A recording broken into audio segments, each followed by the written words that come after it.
Pemimpin. Umat manusia adalah makhluk sosial. Kita selalu hidup dalam kelompok atau komunitas. Lingkungan sosial kita yang terdekat adalah keluarga inti yang terdiri dari orang tua, kita, atau saudara-saudara kita. Banyak juga yang tinggal bersama keluarga jauh atau relasi.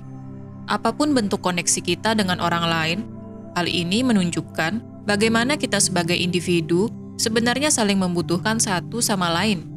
Hanya ketika kita bertemu dengan individu lain, kita dapat lebih memahami diri kita sendiri. Karena, sesuai dengan evolusi umat manusia, kita membutuhkan vibrasi atau getaran yang berbeda untuk membuat kita mengalami peningkatan kesadaran. Hanya ketika kita berada di kemajemukan, kita dapat memahami bahwa kemungkinan tak terbatas hadir untuk kita sadari. Namun, akibat ketakutan atau trauma masa lalu, mayoritas umat manusia saat ini masih melakukan diskriminasi berdasarkan penampilan fisik atau identitas palsu, baik itu berdasarkan warna kulit, ras, suku, kewarganegaraan, sistem kepercayaan, status sosial, dan lain sebagainya. Pemberian label ini sebenarnya adalah bagian dari perkembangan intelek kita dalam melakukan pengelompokan. Namun, ketika ego mengambil alih diri kita akan berupaya untuk terlihat menonjol atau menjadi yang paling lebih dibandingkan dengan kelompok lainnya. Pengelompokan berdasarkan identitas palsu ini masih kita rasakan hingga sekarang pada Matrix 3D, di mana kemudian masing-masing kelompok akan memilih seorang pemimpin yang mereka anggap kompeten dalam membawa kepentingan kelompok. Jika kita sadari, apa yang dimaksud dengan kepentingan kelompok sebenarnya adalah kepentingan ego kolektif dari banyak individu, di mana orang-orang yang berada pada suatu kelompok biasanya memiliki frekuensi yang sejenis. Kumpulan orang yang memiliki frekuensi serupa kemudian menciptakan resonansi atau ketertarikan satu dengan yang lainnya. Sebagai contoh, kelompok arisan, kelompok sketsa, kelompok motor, dan sebagainya. Arah dari masing-masing kelompok akan berbeda sesuai dengan frekuensi kolektif mereka. Ada yang ingin membentuk kelompok untuk saling berkeluh kesah, ada yang ingin saling berbagi kreativitas, ada yang karena ingin saling menunjukkan tingginya status sosial mereka di masyarakat. Pemimpin pada masing-masing kelompok biasanya adalah orang yang paling dipercaya memiliki sudut pandang yang paling luas. Namun, tidak jarang juga sang pemimpin adalah orang yang pertama kali membentuk kelompok, orang yang paling kaya secara materi, atau orang yang paling tua dari segi usia. Bagaimana dengan pemimpin pada sistem yang lebih kompleks, seperti sistem kepemerintahan, sistem pendidikan, sistem kesehatan, dan lainnya pada Matrix 3D? Dapat kita amati bersama di lingkungan tempat kita tinggal sendiri.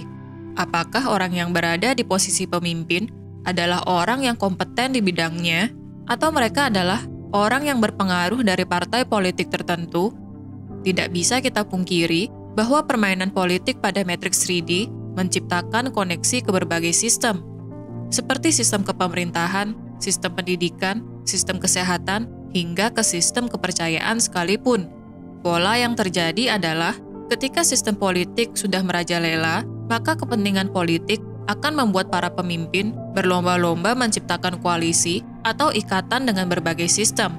Hal ini bertujuan untuk memperkuat partai politik tempat mereka bernaung. Maka, mereka akan menempatkan orang-orang yang berasal dari partai politik mereka di kursi kepemimpinan pada berbagai sistem di Matrix 3D. Hal ini kemudian mengakibatkan hancurnya stabilitas pada berbagai sistem. Seperti contohnya, menempatkan orang industri pada sistem pendidikan, seorang pebisnis pada sistem kesehatan, atau orang militer pada sistem pengelolaan sumber daya alam. Penempatan posisi pemimpin pada sistem-sistem tersebut adalah akibat kepentingan politik serta ekonomi, di mana akhirnya pendidikan tidak lagi mengenai peningkatan kesadaran, kesehatan tidak lagi mengenai kesejahteraan masyarakat, dan sumber daya alam tidak lagi terjaga kelestariannya. Pernahkah kita menyadari hal ini? Bagaimana para pemimpin kemudian akhirnya melaksanakan strategi politik berbalut perencanaan kerja untuk peningkatan ekonomi sebuah bangsa?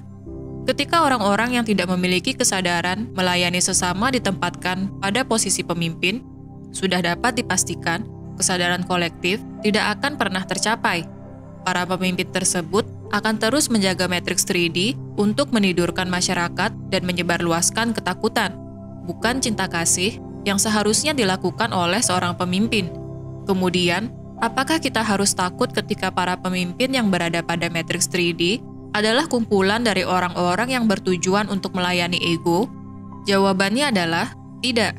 Kita adalah pemimpin bagi diri kita sendiri. Kita harus mampu meningkatkan kesadaran kita sendiri demi melakukan transformasi diri. Siapa yang menjadi pemimpin pada matriks 3D tidak seharusnya membuat perjalanan spiritual kita terganggu, karena perjalanan spiritual adalah perjalanan individu. Kita cukup menjadi penonton drama komedi yang sedang dimainkan pada matriks 3D. Kita terlibat, namun tidak terikat.